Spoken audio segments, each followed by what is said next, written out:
Thank you, everyone. Good afternoon, fellow Toastmaster and most welcome guest. Before I start, I want to get a disclaimer. This is not to offend anybody. This is my subject is about weight. So how many of you aren't happy with your weight? And I'm sure most of us are in this room. Yes. Doesn't matter. Everybody wishes that they could lose some few pounds here and there. And I'm sure you have tried. We all have tried various ways to lose and have been unsuccessful. At least I have been. So before I start to give you some tips how to lose the weight, I want to share some studies that were done a few years ago regarding obesity. Researchers found that 1/2 to 2/3 of the overall study population was being overweight. Half of the persons in the U.S. are overweight, and they're considered obese. This number increased 50% in the last decade.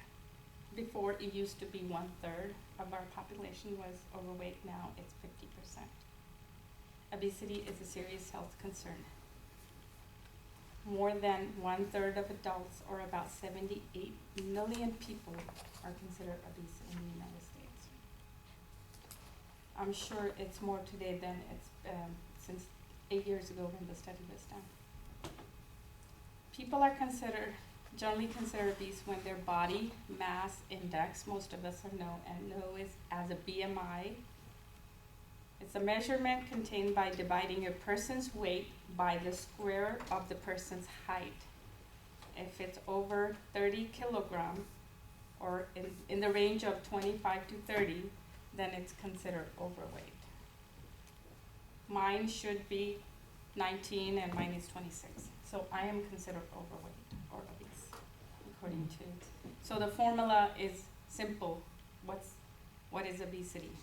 Food eaten minus less exercise equals weight control.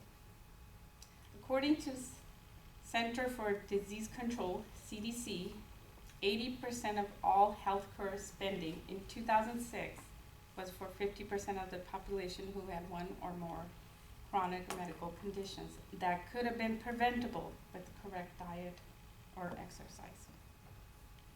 Medical costs linked to this obesity was estimated to be $147 billion in 2008. So I'm sure it's a lot more now. It's been over 10 years. So in 2012, $190 billion was spent on medical as a result of the obesity nationally, or 20.6% of the U.S. healthcare expenditures. Here's a concept that I like to share with you. Eat one less meal and do one more. Over time, reduce intake of food and increase activity will help you lose some weight.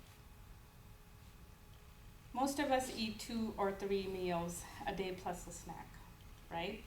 Some of us don't eat breakfast. I'm here to tell you that you will lose weight with this diet.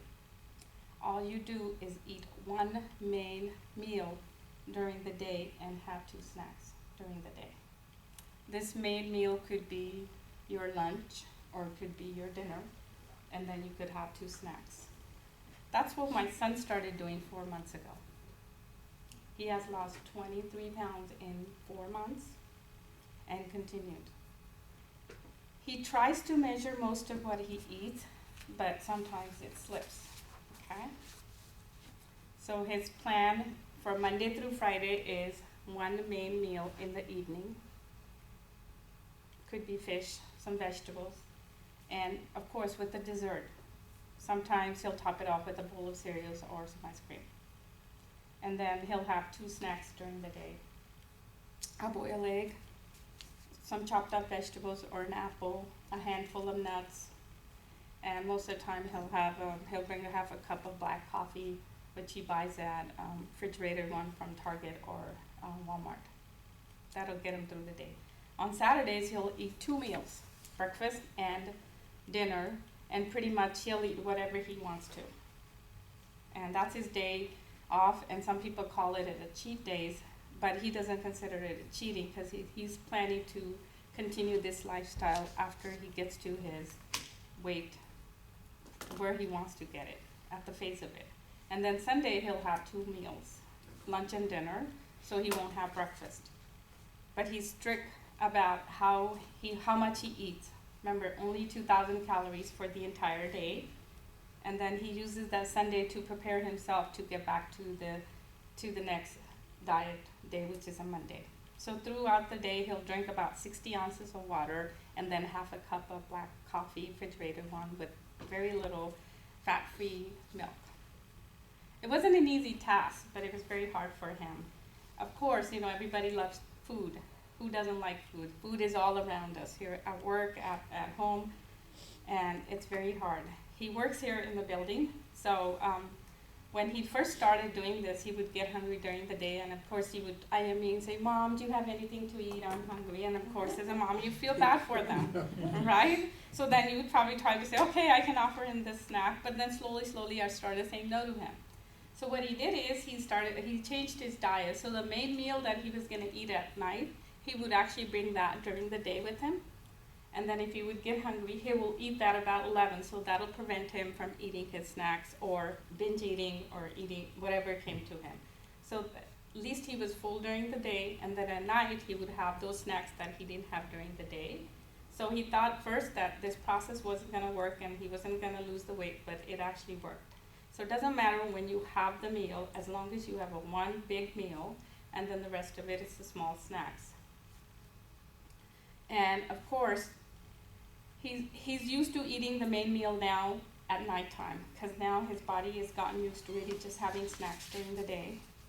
And then he'll eat this main meal around 5 or 6, depending on the school or work, because he's very busy. He has a full-time job, he has school, and then of course on Saturday he also works. And then what he'll do is he'll carry his lunch or his big meal everywhere he goes. And he'll heat it up before he goes to the class at night. He'll take it and he'll eat it. And same thing at night on Saturday, at Saturdays when he goes roughing, he takes it with him. And then since he's very busy, he tries to exercise 3 to 4 times a week, but sometimes it doesn't work like that with the busy schedule. So if he misses an exercise here and there, it does not affect his diet, okay? And so he'll make it up by going to running a couple of times a week around the block or in a park. So what I want to leave you with is, it's a right mindset for successful dieting, okay? I believe most diets will work if you develop a right mindset, and most will fail if you don't. When you have a lot of weight to lose, it can be hard to buy into the idea that you'll need to stick to a diet for months. The results you want to see won't be evident for a couple of months. You need to get invested into the process as much as the outcome. So we started noticing his weight loss a couple months after he started this. Please understand that the real results is not what the scale says, but whether you stick to your eating plan. Get into your head that if you repeatedly do the same thing day after day and stick to the plan, the occasional failures will be absorbed by the successes and you'll reach your goal. You're not going to feel hungry on a diet. Learn to get comfortable with it. Hunger is a signal and not a command. Again, this is not an exercise in starvation. It's about learning to control your intake to ensure your body gets enough nutrition while producing enough of a deficit to lose fat over a period of time. Thank you. As a speech here, excellent content, very clearly explained. There were 2 sections to this speech. The first section of the speech was statistics. During that section, Narinder sat there and read her notes. No eye contact, no body language, nothing. Then she started talking about the magical sun. Wow, everything changed. Eye contact, body language, vocal variety, no reading from the paper. I don't know if you had anything on the paper or not, because you didn't even hardly refer to it except to flip the pages here and there, which was really what Dave said, I think, last time when you talked about the diet soda. And when you talk about things that you are passionately connected to and that you love, you are a wonderful speaker, and that's the part of the speech that I really liked the very best. Okay, it was a great concept. This speech was on planning and implementation.